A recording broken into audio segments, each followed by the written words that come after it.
दोस्तों, कैसे हैं आप लोग। Welcome to my channel. My name is Sanjay. आज है 16 दिसंबर। 16 दिसंबर के सारे इंपॉर्टेंट करंट अफेयर्स के क्वेश्चन इस वीडियो में। तो चलिए स्टार्ट करते हैं और देखते हैं आज का हमारा पहला क्वेश्चन क्या है। आज का हमारा क्वेश्चन है, sport journalist federation of India पुरस्कार 2021 किसे देने की घोषणा की है। जो SJFI पुरस्कार होता है, इसको किसको देने की घोषणा की गई है। ऑप्शन है ए राहुल द्रविड़, बी जसप्रीत बुमराह, सी कपिल देव, डी सुनील गावस्कर। तो इसका जो राइट आंसर रहेगा वो क्या है, option number D Sunil Gavaskar. Sunil Gavaskar को मिला है ये SJFI पुरस्कार। और ये देता कौन है ये भी आप लोगों को पता होना चाहिए। Sport journalist federation of India दिया जाता है किसके द्वारा, जो भारतीय खेल पत्रकार महासंघ है उसके द्वारा ये अवार्ड दिया जाता है। इस बार किसको मिला है, 2021 को किसको देने की घोषणा की गई है, ये सुनील गावस्कर। और सुनील गावस्कर कौन है, ये हमारे पूर्व क्रिकेटर हैं, इंडियन टीम के पूर्व क्रिकेटर हैं सुनील गावस्कर। इनको लिटिल मास्टर भी बोला जाता है, तो भी आप लोग याद रखिए, ठीक है। अब बात करें इस स्पोर्ट की, जो ये अवार्ड है, ये पुरस्कार है sport journalist federation of India. इसने क्या किया, 2021 का जो अपना सर्वश्रेष्ठ पुरुष खिलाड़ी किसको चयनित किया है, ये क्या है आपको याद होगा, टोक्यो ओलंपिक 2020। कुछ याद आया आपको टोक्यो ओलंपिक 2020 से, जो अपने गोल्ड मेडलिस्ट थे। गोल्ड मेडलिस्ट कौन थे, नीरज चोपड़ा जी। नीरज चोपड़ा जी को क्या चुना है इसने, इसने चुना है सर्वश्रेष्ठ पुरुष खिलाड़ी के रूप में चयनित किया है। किसने, SJFI यानी sports journalist federation of India, ठीक है, इसने चुना है। और सर्वश्रेष्ठ महिला खिलाड़ी के लिए किसको चयनित किया गया, ये भी 2020 टोक्यो ओलंपिक, जो अपने मीराबाई चानू कौन है, ये एक वेट लिफ्टर है, भारोत्तोलक से रिलेटेड है। तो ये आप लोग याद रखिए, ठीक है। तो SJF ने सर्वश्रेष्ठ पुरुष खिलाड़ी किसको चयनित किया है 2021 का, गोल्ड मेडलिस्ट जो है नीरज चोपड़ा। और महिला खिलाड़ी कौन है, महिला खिलाड़ी हैं सर्वश्रेष्ठ मीराबाई चानू। और ये जो अवार्ड दिया गया है 2021 का SJFI किसको दिया गया है, सुनील गावस्कर जी को, ठीक है। तो ये चीजें इस क्वेश्चन से आप लोग याद रखिए, ठीक है। नेक्स्ट क्वेश्चन देखते हैं। हमारा अगला क्वेश्चन क्या है, हमारा अगला क्वेश्चन है, इंडिगो एयरलाइंस ने किस बैंक के साथ मिलकर काचिंग नामक सह ब्रांडेड क्रेडिट कार्ड लॉन्च किया है। देखिए, एक क्रेडिट कार्ड है काचिंग, क्या नाम है इसका, काचिंग। और ये क्या है, को ब्रांडेड है। तो ये किसके साथ किया है, ये इंडिगो एयरलाइंस ने किया है। इंडिगो एयरलाइंस के बारे में आप लोगों को पता ही है। ऑप्शन है A PNB, B Kotak Mahindra bank, C Bajaj Allianz, D Axis bank. तो ये किसके साथ किया है, ये किया है Kotak Mahindra bank. Option number B is the correct answer. क्या है ये, काचिंग। काचिंग काचिंग क्रेडिट कार्ड है। जो ये काचिंग है, ये क्रेडिट कार्ड का नाम है।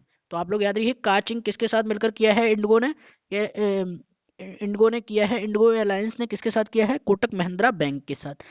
इसका फायदा क्या होगा, देखिए, जो भी कोटक महिंद्रा बैंक के जो कस्टमर्स हैं, उनके जो पास जो ये कार्ड होगा, तो उससे क्या है कि जो भी एयरलाइंस, इंडिगो एयरलाइंस की जो भी फ्लाइट टिकट सुविधा होगी, उसमें जितने भी जो भी क्या बोलते हैं, जो भी छूट वगैरह होगी, वो सब उस व्यक्ति को मिलेगा जिसके पास ये कोटक महिंद्रा के साथ का कार्ड होगा, काचिंग के नाम का, ठीक है। तो ये आप लोग याद रखिए। अब बात करें कोटक महिंद्रा बैंक की, तो इसकी जो स्थापना हुई थी, कब हुई थी, 2003 में। कब हुई थी, 2003 में इसको स्थापित किया गया था। और कहाँ पर किया गया था, इसका जो हेडक्वार्टर है वो कहाँ है, मुंबई में। हेडक्वार्टर कहाँ पर है, मुंबई महाराष्ट्र, ठीक है। और इसके जो संस्थापक थे, जो फाउंडर थे इसके, वो कौन थे, उदय कोटक। कौन थे, उदय कोटक। तो आप लोग इतना याद रखिए कोटक बैंक से। कुछ दिन पहले ही मैं क्वेश्चन भी पढ़ाया था मैंने, जो माइक्रो एटीएम्स लगाने का टारगेट है वो किसका है, माइक्रो एटीएम्स कौन लगाएगा, कोटक महिंद्रा बैंक ही लगा रही है, ठीक है, माइक्रो एटीएम्स। ये भी इंपॉर्टेंट क्वेश्चन है। चलिए नेक्स्ट क्वेश्चन देखते हैं। हमारा अगला क्वेश्चन क्या है आज का, हमारा अगला क्वेश्चन है, किसके द्वारा अभी हाल ही में #केयर फॉर हॉकी अभियान की शुरुआत की गई है। देखिए, #केयर फॉर हॉकी अभियान चलाया गया है, ये आपको बताना है किसके द्वारा चलाया गया है। PNB के द्वारा चलाया गया है, ऑप्शन बी LIC के द्वारा चलाया गया है, या ऑप्शन सी बजाज ऑलियंस के द्वारा चलाया गया है, ऑप्शन डी ध्यानचंद फाउंडेशन के द्वारा चलाया गया है। #केयर फॉर हॉकी, ये बताना है किसके द्वारा चलाया गया है। तो ये चलाया गया है option number C Bajaj Allianz के द्वारा। देखिए, ये एक फाइनेंस कंपनी है बजाज ऑलियंस, इसके द्वारा क्या किया गया है, इस अभियान को चलाया गया है, जो क्या है, किस नाम से है, हैशटैग केयर फॉर हॉकी। यानी हॉकी, जो हॉकी का क्या है उसको बढ़ावा देने के लिए इसको अभियान को स्टार्ट किया गया है। और इस अभियान में जो भारतीय महिला टीम की हॉकी की कैप्टन है उनका नाम क्या है, रानी रामपाल, उनको भी इसमें शामिल किया गया है। ठीक है, तो ये भी आप लोग याद रखिए, रानी रामपाल भी इस अभियान में जुड़ चुकी हैं। ये जो कैंपेन है ये चलाया किसने, बजाज ऑलियंस के द्वारा। ठीक है, बात करें हॉकी की तो इसका जो उद्देश्य है वो क्या है कि फील्ड हॉकी की मान्यता को बढ़ावा देने के लिए भारत में जो हॉकी का विकास है उसको जमीनी स्तर से बढ़ावा मिले। जमीनी स्तर से मतलब कि अलग अलग जो बढ़िया जगह गांव से भी लोग इसमें जुड़े, हॉकी के प्लेयर नए नए उभरे, और उनको क्या है, उनको एक विकास के लेवल तक ले जाया जाए, उनको बहुत अच्छा इसमें क्या दिया जाएगा, प्रॉफिट मिलेगा, जो लोग नीचे ज़मीनी स्तर से जुड़ के आएंगे। तो इसलिए इस अभियान को चलाया गया है। ठीक है, तो आप लोग याद रखिए, हैशटैग केयर फॉर हॉकी किसने चलाया है, बजाज ऑलियंस ने। अब बात करें बजाज ऑलियंस की तो इसकी स्थापना कब हुई थी, 2001 में। और इसके जो एमडी और सीईओ कौन है, तपन सिंघल। कौन है, तपन सिंघल जी। ठीक है, तो आप लोग याद रखिए, स्थापना तो मैंने बता दी 2001 में। हेडक्वार्टर इसका कहाँ पे है, इसका हेडक्वार्टर है मुंबई में। ठीक है, नेक्स्ट क्वेश्चन देखते हैं, हमारा अगला क्वेश्चन क्या है। हमारा अगला क्वेश्चन है, भारत की पहली ग्रीन हाइड्रोजन माइक्रोग्रिड परियोजना किस राज्य में शुरू की गई, ये आपको बताना है। देखिए, ये जो ग्रीन हाइड्रोजन माइक्रोग्रिड परियोजना किस राज्य में शुरू की गई, ये आपको बताना है। ऑप्शन है उत्तर प्रदेश, बी उड़ीसा, सी आंध्र प्रदेश, डी महाराष्ट्र है। तो इसका जो राइट आंसर रहेगा वो क्या रहेगा, C option number C, Andhra Pradesh. Andhra Pradesh के कहाँ पर की गई, आंध्र प्रदेश के जो सिमाद्री जगह है उस जगह पर जो एनटीपीसी का जो पावर हाउस है उसमें इसको स्टार्ट किया गया। एनटीपीसी ने अपने गेस्ट हाउस में इस इस परियोजना को शुरुआत की है। और जो सिमाद्री पड़ता है वो आंध्र प्रदेश और विशाखापट्टनम के बॉर्डर पर ही है। ठीक है, तो आप लोग ये भी याद रखिए। इसमें होगा क्या है, एक्चुअली क्या है, जो माइक्रोग्रिड है वो क्या है, ग्रीन, तो ये एक एकल ईंधन सेल आधारित हरित हाइड्रोजन माइक्रोग्रिड परियोजना है। क्या है, तो ये आप लोग याद रखिए। ठीक है, और इसको जो चलाया कैसे तैयार किया जाएगा, इसमें उन्होंने एनटीपीसी ने क्या किया है, एक इलेक्ट्रोलाइजर की मदद से इसको उत्पादन किया है। इस ग्रीन हाइड्रोजन को उत्पादन किया है किसकी मदद से, इलेक्ट्रोलाइजर की मदद से। ठीक है, अब बात करें एनटीपीसी की, तो एनटीपीसी का पूरा नाम क्या है, नेशनल थर्मल पावर कॉरपोरेशन, जो कि इंडिया की सबसे बड़ी बिजली उत्पादक कंपनी है।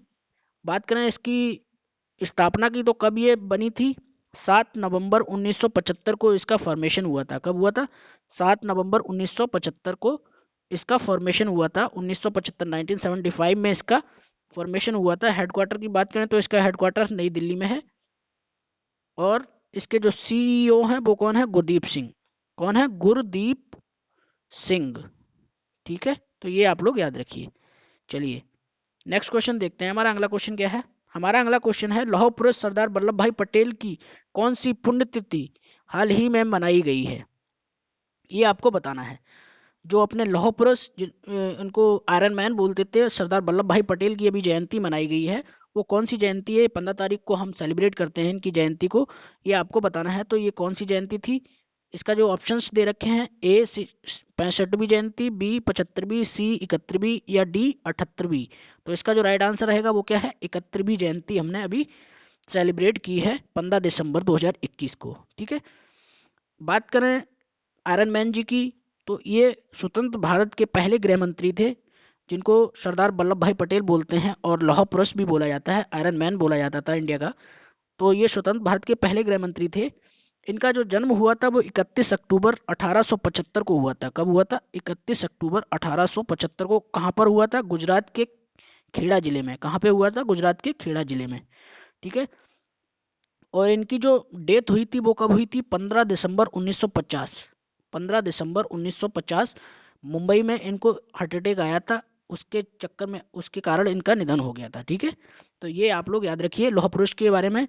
और जो स्टैचू ऑफ यूनिटी है वो भी इन्हीं की प्रतिमा है, जो कि विश्व की सबसे ऊंची प्रतिमा है, जिसकी ऊंचाई है 182 मीटर। ठीक है। और वो कहाँ पे है? गुजरात के केवड़िया में बनी है, ठीक है। सॉरी। तो आप लोग इतना याद रखिए इस क्वेश्चन से। नेक्स्ट क्वेश्चन देखते हैं, हमारा अगला क्वेश्चन क्या है? किस राज्य के मिथिला मखाना मखाना को हाल ही में जीआई टैग प्रदान किया गया है? देखिए जीआई टैग की बात आई है। जीआई टैग क्या होता है और ये किस राज्य को मिला है? ये जो मखाना होता है उसका नाम क्या है? मिथिला मखाना। ये किस राज्य के ये किस राज्य का उत्पाद है जिसको अभी जीआई टैग मिला है? आपके ऑप्शंस हैं: ए उत्तर प्रदेश, बी उड़ीसा, सी बिहार, डी महाराष्ट्र। तो इसका जो राइट आंसर रहेगा वो क्या है? बिहार का है ये उत्पाद, मिथिला मखाना। ठीक है। मखाना आप लोगों ने देखा होगा, तो मखाने के अलग अलग प्रकार होते हैं, तो बिहार का ये कौन सा मखाना है? मिथिला मखाना, जिसको क्या मिला है? जीआई टैग यानी ज्योग्राफिकल इंडिकेशन। क्या होता है? एक तरह का प्रतीक चिन्ह होता है सभी उत्पादों के लिए। यह उत्पाद की विशिष्ट भौगोलिक उत्पत्ति, विशेष गुणवत्ता और पहचान के आधार पर दिया जाता है। ठीक है। तो ये आप लोग याद रखिए। और ये मिला किसको है? ये बिहार के है, बिहार का उत्पाद है। और बिहार के बहुत सारे और भी उत्पाद हैं जिनको जीआई टैग मिल चुका है, जैसे कतरनी चावल। कतरनी चावल भी बिहार का ही है। ठीक है। तो बिहार का कतरनी चावल हुआ। शाही लीची आपने सुनी होगी, शाही लीची भी बिहार की है, उसको भी जीआई टैग मिला है। और मगही पान, मगही पान तो आप लोगों ने सुना ही होगा, मगही पान भी कहाँ का है? बिहार का। तो इसको भी जीआई टैग मिला है। और मधुबनी पेंटिंग्स भी बिहार की है, उसको भी जीआई टैग मिल गया है। तो बहुत सारी जो प्रोडक्ट हैं बिहार के उनको जीआई टैग मिला है, तो ये अच्छी बात है। अब बात करें बिहार की, तो बिहार के जो सीएम है वो कौन है? नीतीश कुमार। गवर्नर कौन है? फागू चौहान। तो आप लोग याद रखिए। ठीक है। बिहार की राजधानी पटना में है। तो बिहार से इतनी चीज़ें याद रखिए। मेन चीज़ है मिथिला मखाना, जिसको अभी जीआई टैग मिला है, वो कहाँ का है? बिहार का। ठीक है। चलिए नेक्स्ट क्वेश्चन देखते हैं, हमारा अगला क्वेश्चन क्या है? हमारा अगला क्वेश्चन है, पैरा वर्ल्ड ताइक्वांडो चैंपियनशिप 2021 का आयोजन किस देश में किया गया है? ये आपको बताना है। देखिए 9 दिसंबर से इसका आयोजन हुआ था, 9 दिसंबर से 12 दिसंबर तक चला था। इसके जो ऑप्शंस हैं वो एक बार देख लीजिए: ए अमेरिका, बी तुर्की, सी भारत और डी अफगानिस्तान। तो इसका जो राइट आंसर रहेगा वो क्या रहेगा? Option number B. Option number B यानी तुर्की के इस्तांबुल, इस्तांबुल शहर जो है, इस्तांबुल, उसमें इसका आयोजन किया गया था पैरा वर्ल्ड ताइक्वांडो चैंपियनशिप में। ठीक है। तो कब तक ये आयोजन हुआ था? ये 9 से 12 दिसंबर के बीच में था। तो ये समाप्त हो चुका है। तो आप लोग याद रखिए। और इसका जो एडिशन था, इसका जो संस्करण था वो कौन सा था? 9वां संस्करण था पैरा वर्ल्ड ताइक्वांडो चैंपियनशिप में। ठीक है। और बात करें तुर्की की, तो तुर्की कहाँ पड़ता है? एशिया और यूरोप महाद्वीप के बीच में है। ठीक है। एशिया और यूरोप महाद्वीप में पड़ता है तुर्की।